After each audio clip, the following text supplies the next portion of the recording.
이렇게 장식되어져 있습니다. 그 가운데 많은 감사거리들이 눈에 들어오고 또한 그 내용들을 읽어보면서 더 감사가 풍성해짐을 느끼게 됩니다. 많은 감사거리와 감사 내용 카드를 보면서 그 중에 우리 중고등부 추수감사절 UCC 카툰 공모전에서 최우수작으로 되어졌던 김찬주 학생의 작품이 놓여 있는 걸 보았습니다. 주인의 허락도 없이 이렇게 제가 들고 왔습니다. 한번 이따 끝나고 보시면 좋겠습니다. 내용은 이렇습니다. 익숙함에 속아 감사함을 잊지 말자. 아름다운 글 내용과 그림이 어우러져 있는 내용인데요. 내용을 소개하면 이렇습니다. 작은 마을에 한 사람이 실험을 하나 했어. 매일 10,000원씩 마을 사람들 집 앞에 아무 대가 없이 그냥 두고 갔어. 처음에 많은 마을 사람들은 그 남자를 신기해하고 고마워했어. 일주일이 지나자 그 남자를 기다리는 사람이 생겨났어. 매일 10,000원씩 받는 일이 이제 익숙해져 버린 거지. 그렇게 3주가 흐르고 그 남자는 그 골목을 그냥 지나갔어. 10,000원을 주지 않았어. 그러자 마을 사람들은 불평하기 시작했어. 왜 10,000원을 주지 않냐고 따지기도 했지. 사람들은 더 이상 감사해야 하지 않았어. 왜 그럴까? 익숙해졌기 때문에 당연한 권리라고 생각하고 있는 거지. 하나님의 은혜를 당연하게 여기지 말자.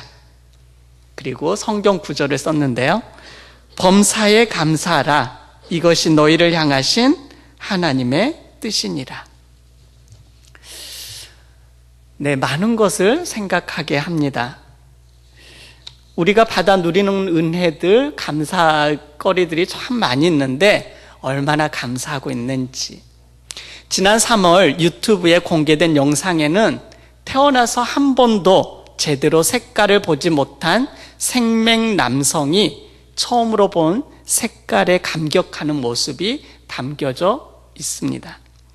그는 자신의 생일을 맞아 누나에게서 생맹용 안경을 선물 받았습니다. 그냥 일반 선글라스인 줄 알고 끼웠는데 아이들과 장난을 치다 안경을 쓴 순간 그는 말을 잇지 못하고 감격했습니다. 주변의 색들을 하나하나 자세히 들여다보며 색의 향연에 빠진 그는 연방 흐르는 눈물을 훔치며 보고 또 봤습니다. 태어나서 한 번도 색을 보지 못했기 때문이죠.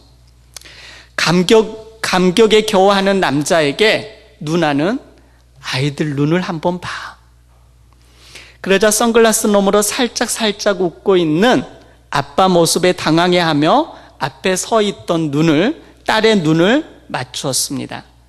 초롱초롱하게 빛나는 딸의 눈동자 색깔을 처음 본 남자는 오래 쳐다볼 수 없었습니다. 그리고 살짝 돌아섰죠. 더 이상 눈물을 아이 앞에서 보이고 싶지 않았기 때문입니다. 뒤돌아 눈물을 훔치던 남자는 그 감격에 겨워 그 아이를 꼭 껴안았으며 지금껏 느껴보지 못한 행복에 어쩔 줄 몰라 했습니다. 이어 집 앞에 펼쳐져 있는 형형색색의 꽃들을 바라보던 남자는 결국 주저앉아 눈물을 왈칵 쏟아냅니다.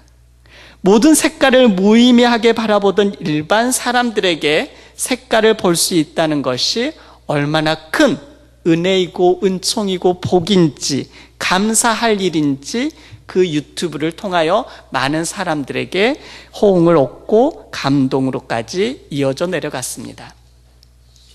그렇습니다. 우리는 범사에 감사할 조건들을 찾기만 하면 너무나도 감사할 거리가 많은 사람들입니다. 어떤 상황 속에서도 감사하게 되면 그 감사는 힘들고 어려운 상황일지라도 힘에 겨워 아파할지라도 그 순간에 너무 힘들지만 감사하게 되면 그 감사는 감사로 끝나는 것이 아니라 하나님의 복으로 이어집니다. 우리는 다니엘이라는 사람을 참 잘 알고 있습니다. 다니엘의 감사 혹시 알고 계시나요? 다니엘이 메데 바사의 총리로 있었을 때 다리오 왕이 이런 조서를 내립니다. 앞으로 30일 동안 누구든지 왕 외에 다른 사람이나 신에게 무엇을 구하면 사자굴에 던진다라는 조서를 꾸미고 선포합니다. 다니엘은 이 조서를 알고도 하나님께 늘 하던 대로 기도했습니다. 그런데 그 기도가 하나님 저를 이 상황에서 지켜주세요, 보호해주세요, 그런 기도가 아니었습니다. 다니엘서 6장 10절입니다. 제가 읽어드리겠습니다. 다니엘이 이 조서에 왕의 도장이 찍힌 것을 알고도 자기 집에 돌아가서는 윗방에 올라가 예루살렘으로 향한 창문을 열고 전에 하던 대로 하루 3번씩 무릎을 꿇고 기도하며 그의 하나님께 감사하였더라. 하나님, 이 상황에서 저를 이 문제 가운데서 제가 어떻게 해야 될지 답을 주십시오. 해결할 방책을, 뛰어난 지혜를 주십시오. 그렇게 구하지 않았습니다. 하나님, 이 위기 가운데서 저를 살려주십시오 하지 않았습니다. 그의 하나님께 감사하였더라. 전에 하던 대로. 다니엘은 이런 위기 속에서 간구의 기도가 아니라 감사의 기도를 드렸습니다. 그래서 어떻게 되었습니까? 다니엘은 사자굴에 던져지지만 아무 해도 당하지 않고 구원을 얻게 되죠. 그리고 다리오 왕은 다니엘을 참소하고 모함하였던 그 사람들을 오히려 사자굴에 던지고 하나님께 지극히 높이며 찬양과 영광을 올려드립니다. 다니엘서 6장 26절입니다. 내가 이제 조서를 내리노라. 내 나라 관할 아래에 있는 사람들은 다 다니엘의 하나님 앞에서 떨며 두려워할지니 그는 살아계시는 하나님이시여 영원히 변하지 않으실 이시며 그의 나라는 멸망하지 아니할 것이요 그의 권세는 무궁할 것이며.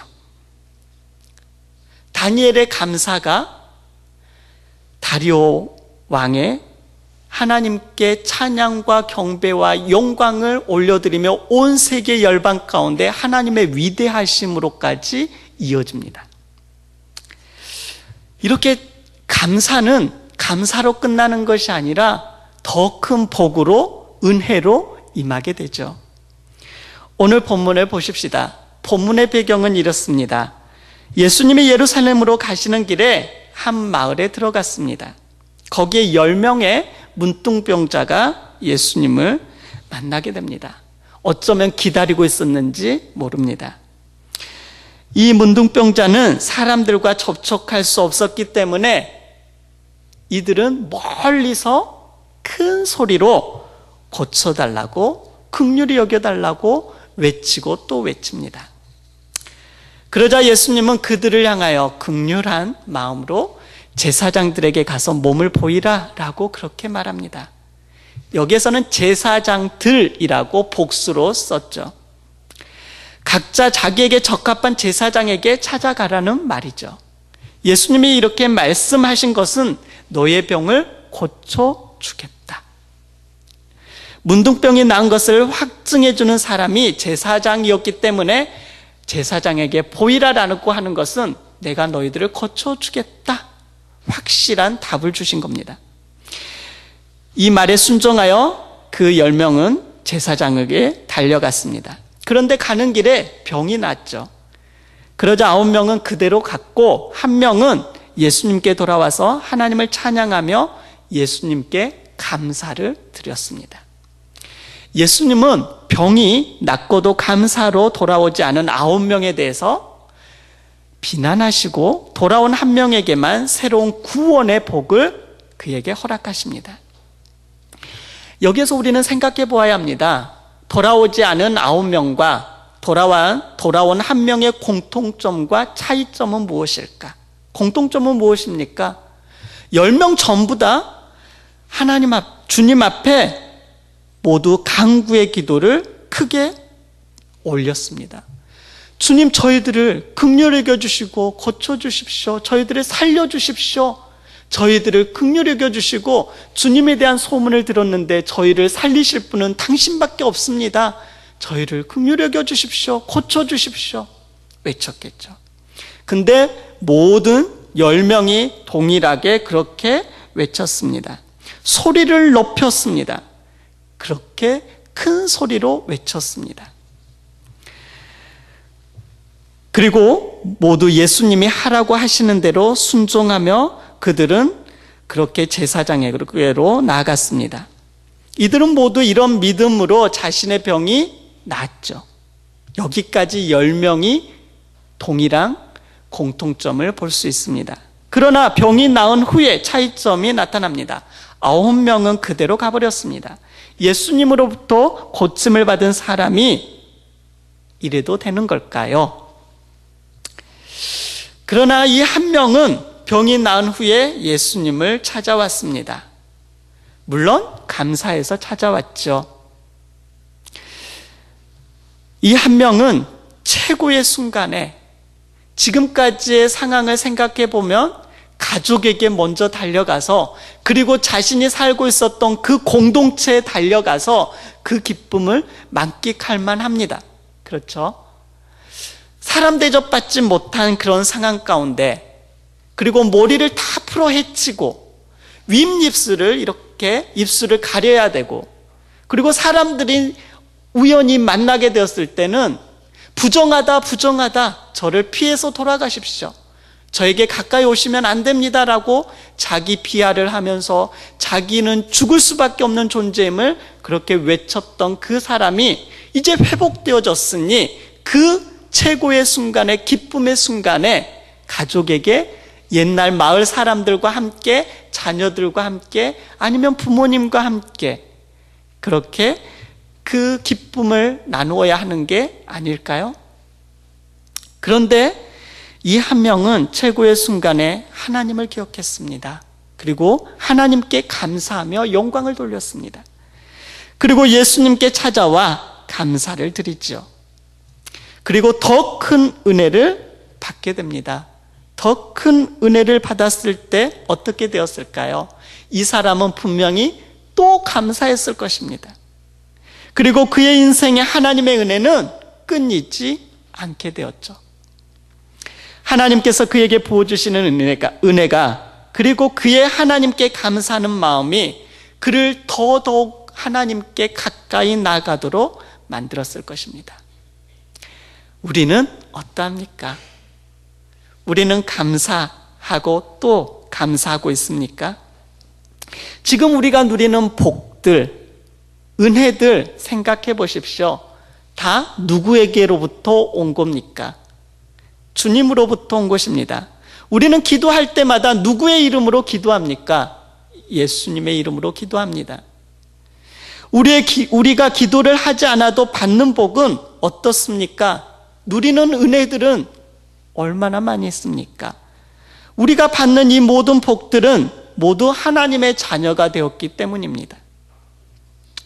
우리가 어떻게 하나님의 자녀가 되었습니까? 예수님을 통해서있죠. 그래서 우리가 받는 모든 복은 예수님을 통해서 옵니다. 그런데 우리는 주님께 얼마나 감사하는 마음을 표현하고 온 마음을 다하고 있습니까?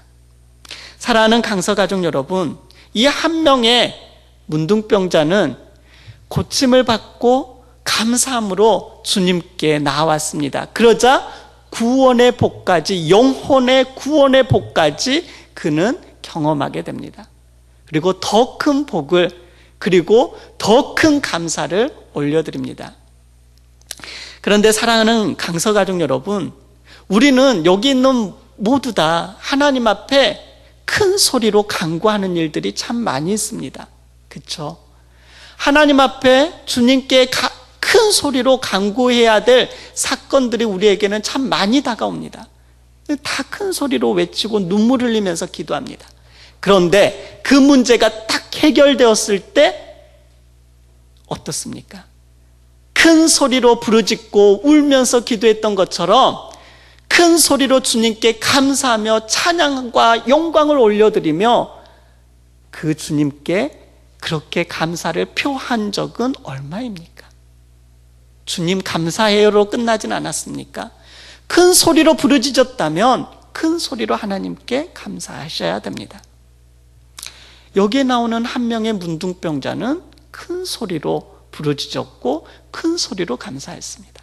9명은 큰 소리로 간구했고 그 이후에는 없습니다. 그래서 구원의 복까지, 더 큰 복까지 이어지지 않은 거죠. 주님의 은총이 필요한 이들이 큰 소리로 부르짖어 외치는 소리를 우리 주님은 절대 외면하지 않습니다. 그들에게 치유와 회복의 은혜를 허락하신 주님께 우리들도 부르짖어야 되고, 그 부르짖음에 응답받았다면 우리는 큰 소리로 그 주신 은혜에 대해서 감사하는 우리 모두가 되어야 합니다. 그리고 이 육신의 병을 치유함을 받고 회복되어진 사람들이 가정의 공동체, 이스라엘 공동체, 사마리아 공동체, 또 이 특별히 한 명, 주님께 감사했던 그 한 명이 하나님 나라의 공동체 안으로 들어와서 기쁨을 누렸던 것처럼 우리들은 강서 가족이라는 공동체, 가정 공동체, 작은 모임의 공동체 속에 속해 있습니다. 더 큰 감사거리는 우리는 하나님의 나라의 자녀들로서 하나님 나라의 공동체에 소속되어져 있는 사람임을 우리는 또한 감사해야 됩니다. 그리고 우리는 나의 모든 문제, 육체적, 정신적, 영적인 문제를 해결해 주실 분이 주님이심을 알고 있음에 감사해야 됩니다.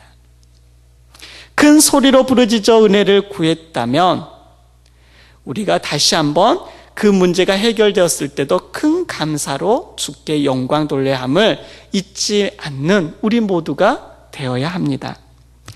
저는 이 말씀을 묵상하면서 또 한 가지를 주님으로부터 받은 말씀이 있습니다.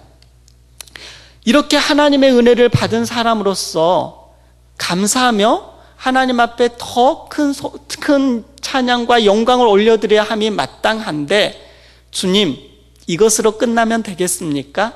어떻게 하는 게 주께 정말 영광 돌리는 삶일까요? 물어보았습니다. 그랬더니 오늘 본문 말씀 가운데 한 구절을 저에게 보여주셨습니다. 그게 11절 말씀입니다. 예수께서 예루살렘으로 가실 때에 사마리아와 갈릴리 사이로 지나가시다가, 이제 이 문둥병자의 초점에서 주님에게로 초점을 돌리게 하셨습니다. 예수께서 예루살렘으로 가실 때에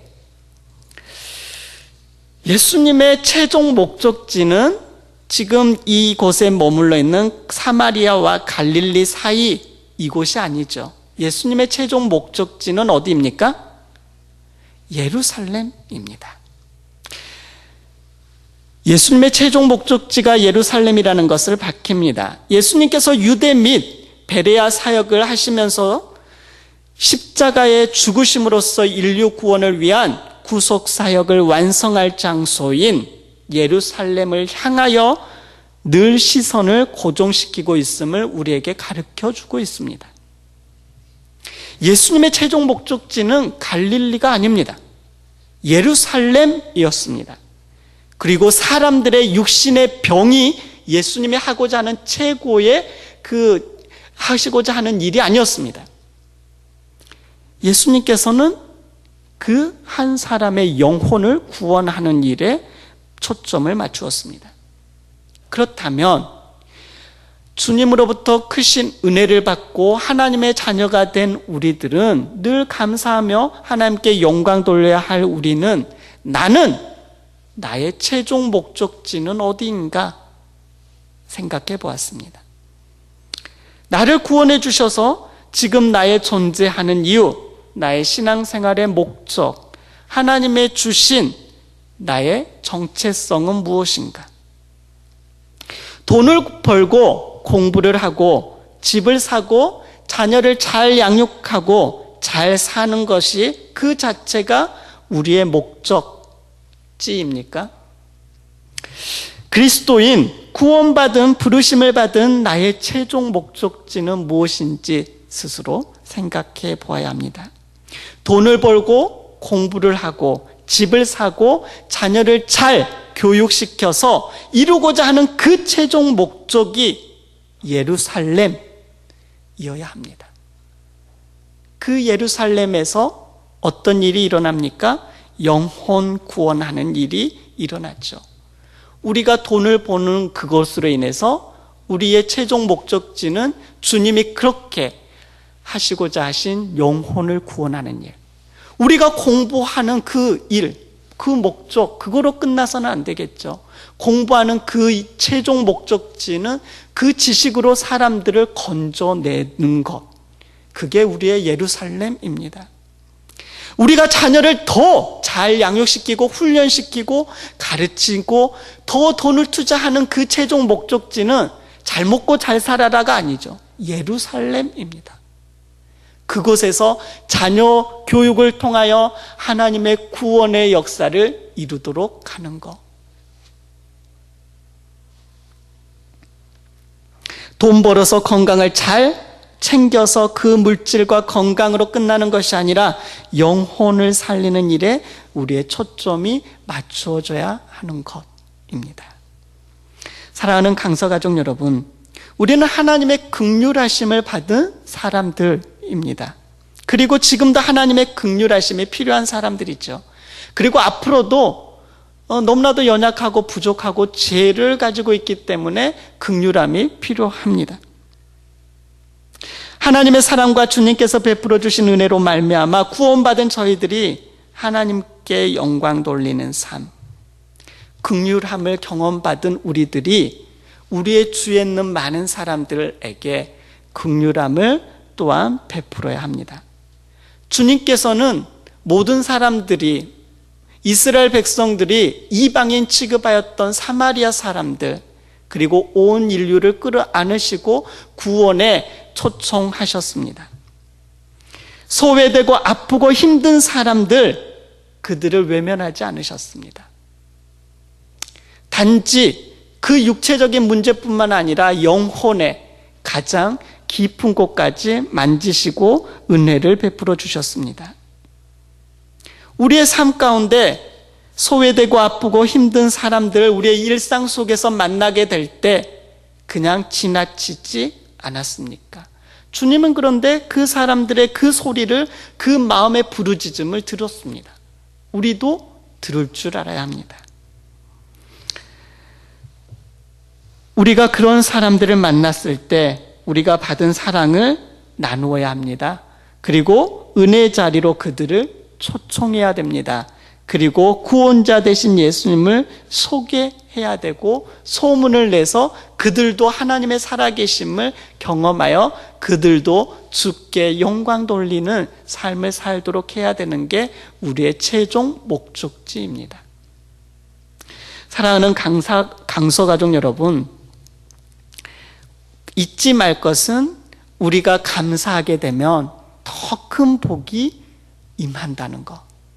그리고 우리의 존재 목적, 주님의 그 목적지는 예루살렘이었던 것처럼 우리들도 나의 공부하고 하는 모든 것들이 주님께서는 무엇을 하든지 먹든지 마시든지 하나님의 영광을 위해서 하라라고 했잖아요. 우리의 하는 모든 힘쓰는 일들이 주께 영광 돌리는 것, 예루살렘이 목적지였던 것처럼 영혼을 구원하는 것이 되어야 하지 않겠습니까? 우리가 그렇게 살아갈 때 주님께서는 잘하였다, 착하고 충성된 종아 라고 분명히 하시며 우리를 그 어떤 존재보다도 소중하고 귀하게 여기실 것입니다. 이 추수감사주의를 맞이하며 또한 맞이한 우리들이 우리의 삶 가운데 이러한 삶으로 주께 응답하며 사는 우리 모두가 되십시다.